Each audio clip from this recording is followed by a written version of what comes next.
Welcome to the Old Time Radio Superman Show. From Boise, Idaho, this is your host, Adam Graham.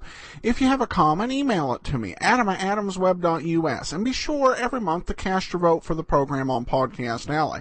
Also, Tales of the Dim Night is available as an ebook or as a paperback. Go to dimnight.com. Well, now we turn to listener comments, and our friend from Massachusetts, David Matabias, emails in, I'm thinking our Adaman story is veering into high camp. The dangers of radiation were not well understood in 1945. I'm betting injecting liquid kryptonite into a Nazi would not have the effects Der Teufel had in mind. I'd rather expect he'd expire quickly and painfully. Aside, look up the Demon Corps on Wikipedia. Something remarkably similar to what Teufel had in mind actually happened in real life twice. He goes on to say, and I have to comment on the depiction of shortwave communications. There's a beeping noise and a voiceover. But shortwave radio doesn't work that way. It's either Morse, beeping sounds, or voice, but not both at the same time.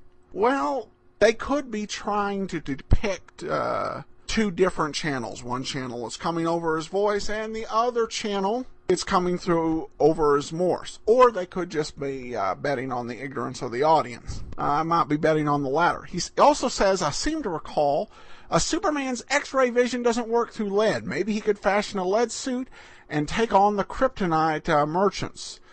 Well, remembering, of course, that we're only 7 years into the existence of Superman at this point. The double-edged sword of lead, a protectant against kryptonite, as well as something that thwarts his X-ray vision, I don't think has come up in the radio version. But we'll see if it comes up through the rest of the Adaman series. All right, well, it's time for the Adaman Part 6. Kellogg's Pep, the super delicious cereal, presents The Adventures of Superman. Faster than a speeding bullet. More powerful than a locomotive. Able to leap tall buildings at a single bound. Look, up in the sky. It's a bird. It's a plane. It's Superman. And now, The Adventures of Superman. Escaping to Germany with a piece of the kryptonite fragment which robs Superman of his strength, Der Teufel, a brilliant Nazi scientist, made his way to a secret cave in the Black Forest, where several leading Nazis were hiding. Teufel told Professor Milk, a chemist, that if the kryptonite could be dissolved, the resultant solution, injected into the veins of one of their followers, would create an atom man, a human monster, generating sufficient atomic energy to first control Superman and eventually bring the terrified world to its knees. 48 hours have now passed, and neither Superman nor the Allied police have been able to locate Der Teufel. Once more in his guise of Clark Kent, the Man of Steel nervously paces the floor in the office of Colonel Greeley, Chief of American Intelligence in Berlin. Listen. For heaven's sake, sit down, Kent. You're getting on my nerves. Oh, I'm sorry, Colonel. I guess my own nerves are getting a bit ragged. It's just that Teufel has that kryptonite, and he's a brilliant scientist, and, well, he's performed some experiments, something to do with an atom man, which he says will rule the world. And you believe that? Well... Say your nerves are in bad shape. It's just that I know Teufel, you don't. And I know the power of that kryptonite. I tell you, Teufel must be found, and found quickly. He must. But I need help. Even I can't examine every nook and cranny of Germany and all of the 100 million people in it. Fearful as he has never been before, Clark Kent, who is Superman, waits for some word of Der Teufel. Meanwhile, at a little village near the Black Forest, a young military police sergeant named Bill Nelson has just alighted from a train after a 48-hour leave. In a jeep with Corporal Harry Marks, he is returning over the dark road to his base. Say, what's that new gadget in the dash, Harry? Looks like a radio. It is. We're in style now, Bill. Regular big-time cops. They put a two-way set in here day before yesterday, the day you went on leave. Say, pretty snazzy. Turn it on, see if we can get Bing Crosby. Are you kidding? Let's see what headquarters has to say. Number 3, South Central Occupation Zone. All military commanders and occupation police stand by for important announcement. Oh, what's this?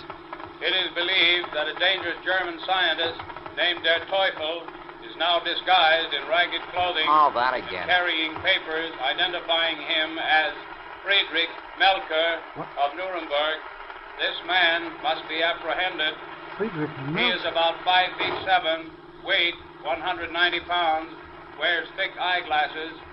He is believed to have in his possession a small piece of green glowing radioactive metal.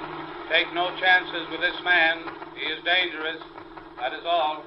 We've been getting that announcement every couple hours since you left. They must want that Teufel guy bad. Wonder what that piece of metal is he's carrying around. Friedrich Melker. You know, I've heard that name before. You have? Where? I can't remember. Gosh, I know I heard it someplace. Say, seems to me there's somebody in the movies or on the radio named Melker. Oh, I got it. An opera singer. Melchior. That's why it sounds familiar. Oh, yeah, maybe that's it. Sure. I'll spruce up, Bill. There are the lights of the inn. We'll be at the base soon. You want to look sharp when you meet up with the CO again. We got a lecture this morning about getting sloppy on occupation duty. Oh, I shaved on the trip. Harry, stop at the inn. What for? What's at the inn? I just remembered. That's where I saw Frederick Melker. What? Now, wait a minute. I saw him, I tell you, 2 nights ago, just before I went on leave. Go on, pull up in front. You saw him where? In the dining room. He was with Gottfried, the innkeeper. Gottfried said he was his cousin. Gottfried did? Listen, are you sure? Sure as I'm sitting here. I was making my last check before going back to the base. And this short, powerful German was with Gottfried. He was wearing ragged clothes and a patch over one eye. I asked him who he was. He said he was Friedrich Melker from Nuremberg. I asked him for his papers. Did he have them? They were in order, all right. So I left. But holy smokes, Harry, that guy was Teufel. Then what are we waiting for? Come on. Oh, it hasn't closed up yet. No, you better check your gun. Yeah. It's okay. Let's go. I didn't see anybody around when I was here yesterday or today. Well, he could be hiding in one of the rooms. Or in the cellar. If he isn't, Gottfried will know where he is. I never did like that rosy-cheeked Prout. Always fawning. Well, here we are. You're in charge, Sergeant. Proceed. The place looks empty. Here comes mine host. Guten Abend, meine Herren. To what do I We owe came this? to see your cousin. My, cousin? Yes, you remember. He was here 2 nights ago. His name's Friedrich Melker. Nobody in the dining room, Bill. Oh, my cousin Frederick. Yeah, of course. I'd forgotten he was here. He stayed so short a time. You mean he's not here now? Oh, nine. He left soon after you did, Sergeant. But, why do you wish to see Frederick? Are you kidding? You know doggone well that Melker Just a minute, Harry. Where did he go, Gottfried? He said he was returning to Nuremberg. That is his home. I see. Mind if we look around a bit? No, look around, of course not. What, We'll take a look at the kitchen first. Come on. No, you lead the way, Gottfried. Yeah, of course, but I do not understand. I tell you, Frederick does not... What? He dove behind the bar. Dirty bum, come back here, Gottfried, or I'll drag you out of there. Oh. Harry! Got me. My leg. Look out, Bill. Yeah, I see him. He ducked too quick. Harry, all right? Just my leg. Oh, never mind me, Bill. Watch when he shows himself again. You better come out from behind that bar, Gottfried. I will come out when you are both dead. Listen, you fool, you can't get away. You better come out while you're still alive. Oh, yeah? I show you. He shot the light out. Watch it, Bill. Stay down, Harry. We can't see the bar. He can't see us either.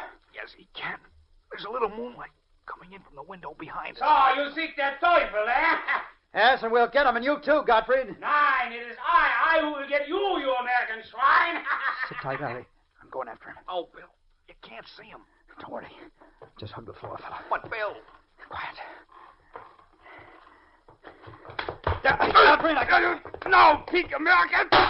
I'm shot! Bill! I'm okay, Harry. I think he's done for, though. How about you? You sound hurt. He nicked me in the side. You stay here. Where are you going? I'm going to the car. Radio. Gotta call the base.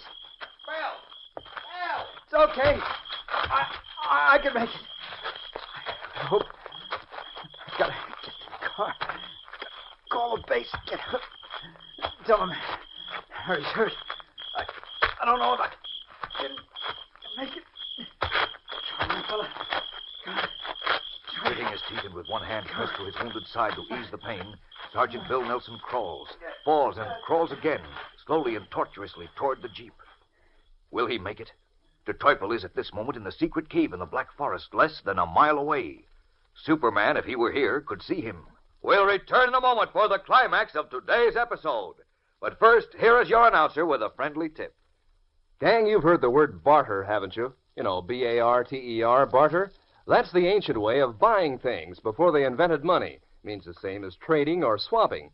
Well, that old system of barter has sure been brought up to date since the Kellogg Company began packing those brand new comic buttons in packages of Kellogg's Pep. Why, kids are bartering with those swell comic buttons right and left. For instance, you'll hear a fella say, trade you Superman for Uncle Walt. Or a girl might say to her pal, I've got an extra Smilin' Jack button to trade. Now, that's so they can round out their whole collection of 18 different buttons, each one with a different funny sheet character on it. These new comic buttons are doggone good-looking, too. So how about getting your collection built up? Ask Mom to get you a package of that super delicious whole wheat flake cereal, Kellogg's Pep, because that's the only way you can get these new comic buttons. You don't send in any money, not even a box top. Can't buy them, in fact. But inside every package of Pep, there's a swell prize, one of these brand new colorful comic buttons or a military insignia or warplane button. That's P-E-P, Pep, made by Kellogg's of Battle Creek. And now, back to the adventures of Superman. As Sergeant Bill Nelson, badly wounded, is trying to reach his car to inform headquarters that Der Teufel had been in the inn near the Black Forest, Teufel himself, with a Nazi chemist, Professor Ernst Milch, stands at a rough table in the secret cave a mile from the inn. In a test tube, suspended above an improvised oil burner, a small piece of green glowing metal in a purplish liquid suddenly crumbles. There is a white-hot flash. Then the liquid in the tube turns green and boils violently, emitting a scorching green steam. Ah, Himmel, you've done it, Milch. Ja, Teufel. The Kryptonite is at last dissolved. Wunderbar. My converter is already prepared. It remains only to select the one among us who shall become the savior of the fatherland. I have been considering that for a word. He should be young or at a man, and strong. Yeah. And imbued with a hatred for our enemies. And I have decided that my son is the perfect choice. Your son? I have observed him. He is young and strong, and he did well in the war, did he not? He received the Iron Cross from the hands of the Fuhrer himself. I've spoken to him of this experiment. He begs for the honor. Good. Prepare him then. In a few minutes, when the kryptonite solution has cooled, we will inject it into his veins. And in 1 hour, the first atom man will walk the earth to bend first Superman to his will, and then the rest of the world. 1 hour. In 1 hour, Der Teufel states, an atomic monster will leave the dark cave in the Black Forest, first to subdue Superman, and then all civilization. Is there a chance yet for Superman to stop him? Only 1 hour remains. 60 minutes. What will happen? We'll find out tomorrow, so don't fail to be with us then, fellows and girls. Tune in, same time, same station, and thrill to the adventures of Superman. Faster than a speeding bullet. More powerful than a locomotive. Able to leap tall buildings at a single bound. Look, up in the sky. It's a bird. It's a plane. It's Superman. Fellas and girls, be sure to follow the adventures of Superman, brought to you every day, Monday through Friday, same time, same station, by the grand old Kellogg Company of Battle Creek. And for other thrilling adventures of Superman, see your local newspaper. Superman is also a copyrighted feature appearing in Superman DC publications.